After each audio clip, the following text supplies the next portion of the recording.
Viewer কেমন আছেন সবাই? আশা করি সবাই ভালো আছেন। ভিউয়ার, আপনারা যারা এই ধরনের সমস্যায় ভুগতেছেন, এই ভিডিওটি না টেনে সম্পূর্ণ দেখলে আশা করি আপনারা উপকৃত হবেন। ভিউয়ার, আপনারা যারা এই ধরনের সমস্যায় ভুগতেছেন, এটি আসলে হচ্ছে এক প্রকার স্ক্যাবিস জাতীয় চর্মজনিত রোগ। আমার হাতে যে ক্রিমটি দেখতে পাচ্ছেন, এটির নাম হচ্ছে ফ্লোরিক্স ক্রিম। এই ধরনের অ্যালার্জির জন্য এটি খুব উপকারী একটি ক্রিম। স্ক্যাবিস এক প্রকার চর্মজনিত রোগ, যা সার্কোপ্টেস স্ক্যাবি নামক এক প্রকার জীবাণু দ্বারা সংগঠিত হয়। এর প্রধান লক্ষণ হল শরীরে চুলকানি ও গুটি গুটি র্যাশ ওঠা। স্পর্শের মাধ্যমে সাধারণত এই রোগ হয়।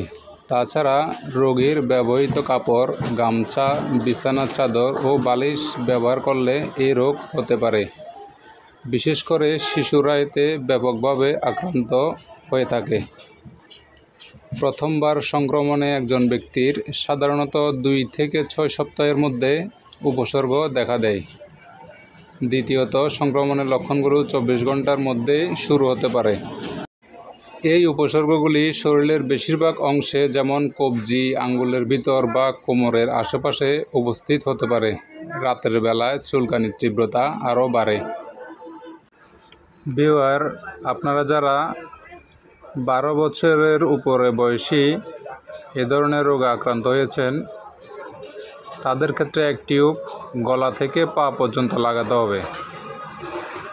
আর যদি ছোট বাচ্চা থাকে, বাবু থাকে ঘরে 5 থেকে 12 বছরের, সেক্ষেত্রে সর্বোচ্চ অর্ধেক টিউব লাগাতে হবে।